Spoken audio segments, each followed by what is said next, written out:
Na Espanha ainda, a gente tem o Escorial, ele construído já no segunda metade do século XVI, então é o Renascimento tardio na Itália, e aqui a gente tem, né, uma assimilação do Renascimento pelas formas das janelas correspondentes, né, a simetria, a forma geométrica bem evidenciada, mas internamente o Escorial, que era habitação, né, o rei manda construir, com bastante detalhes, como a gente viu do estilo plateresco.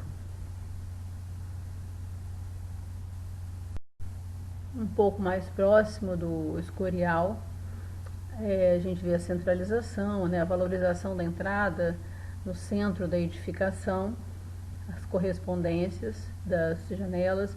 O que a gente percebe também é que a gente já está lá, né, indo para a segunda metade do século XVI, e que as fachadas elas vão perdendo um pouco aquele ornamento tão excessivo do estilo plateresco, né, dando lugar para esse renascimento um pouco mais puro, mas ainda tem nichos com imagens, a coroa aqui esculpida, coisas que os renascentistas puros italianos não admitiam.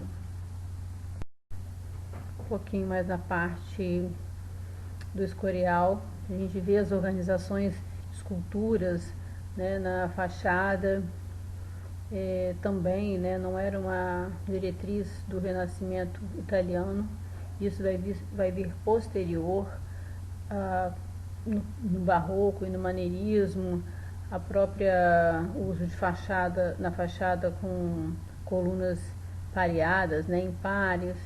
Então a gente vai vendo que a gente identifica, porém a gente precisa ter sempre essa lembrança.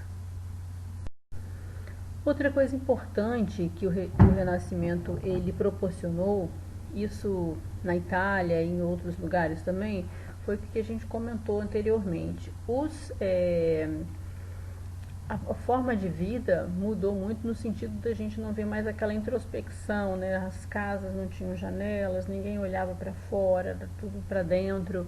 Aqui agora a gente tem muito essa participação, né, do homem olhando a cidade, olhando essa parte externa. E isso fez com que as fachadas das casas fossem valorizadas no sentido inclusive da recepção, né? Aí os jardins nas entradas das casas foram ganhando um destaque todo especial, porque antes eles eram mais valorizados dentro de casa. A gente chama aqui hoje de jardim de inverno, né? Então aquele pátio interno da casa onde se faziam jardins. E aqui a gente já vai ver, né, que eles vão proporcionando essa condição da existência de uma valorização também da área externa, uma vez que tudo era mais contemplado agora em termos, né, de áreas externas. Aqui detalhes dentro de alguns do interior do Escorial. O Escorial, né, muito grande, tem a parte de habitação, tem a parte do mosteiro, tem a parte do teatro, tem a igreja, imenso. E aqui a gente vê, inclusive, quando o rei manda construir, ele tinha uma visão muito boa de arte, né? Ele contrata artistas italianos para fazer pinturas, para fazer os afrescos e criar, né, toda essa experiência inusitada dentro do ambiente do Escorial.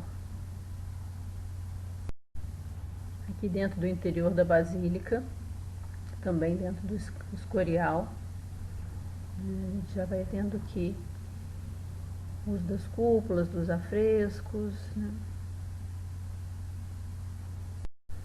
E agora a gente vê o Renascimento em Portugal, que também tem a mesma influência moura que, que a Espanha, né? Também ficou sob domínio mouro muitos anos. Então a gente sente também, né, um decorativismo muito grande. Portugal, ali de onde saíam as grandes navegações, a gente vê muito essa temática, né, as cordas, as âncoras, as temáticas marinhas, né, a fauna e a flora marinha, toda detalhada, toda esculpidas, fazendo, né, molduras de portas, janelas. Aqui a gente vê a janela da sala capitular de um convento também em Portugal.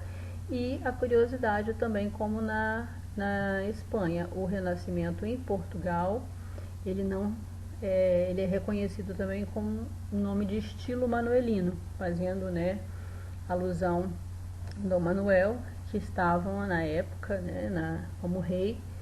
E aí a gente vê estilo plateresco, Espanha, estilo manuelino, o Renascimento em Portugal. Aqui outro ângulo, aquela janela que estávamos vendo, né, em volta do pátio. Inclusive, né, a gente vê o arco aqui embaixo, ele não é aquele arco puro de 180 graus, né, mas da entrada, né, nessa imagem da lateral, a gente vê que eles priorizavam o arco de 180 graus. Porém, né, o nível de ornamentação não condiz com o Renascimento puro quando a gente vai falar em termos de Itália. Então, o Renascimento particular próprio de Portugal. E a gente vê mais ainda, né, um dos ícones do Renascimento de Portugal é a Torre de Belém, né, que nos faz lembrar muito, né, castelos medievais, aquele período medieval, mostrando bem, né, aquilo que falamos anteriormente, né, que Portugal permanece sob a influência da cultura moura. A forma das construções é um exemplo disso, né? E Portugal traz um elemento particular que é a presença dos azulejos, né? A gente viu que aquele tipo de detalhe nas fachadas criava aquela sensação de relevos, de vários, né? Parecia um rendilhado feito em pedra. Então eles tentam fazer aquela mesma sensação, só que, né, no azulejo. Então eles desenvolveram a técnica de fazer, né, a queima e criar esses desenhos, esses ornamentos. E faziam, né, o preenchimento de fachadas, os preenchimentos de sacristias, áreas internas, áreas externas, criando assim para o estilo manuelino, que é o Renascimento em Portugal, toda uma particularidade.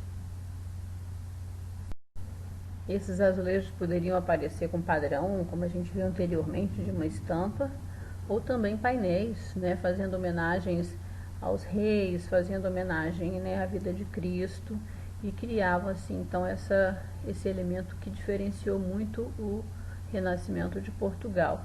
Na Espanha encontrou-se alguns lugares com aplicação do uso de azulejo, mas ele é particularmente, né, característico do estilo manuelino, surge no estilo manuelino em Portugal, dentro do período do Renascimento.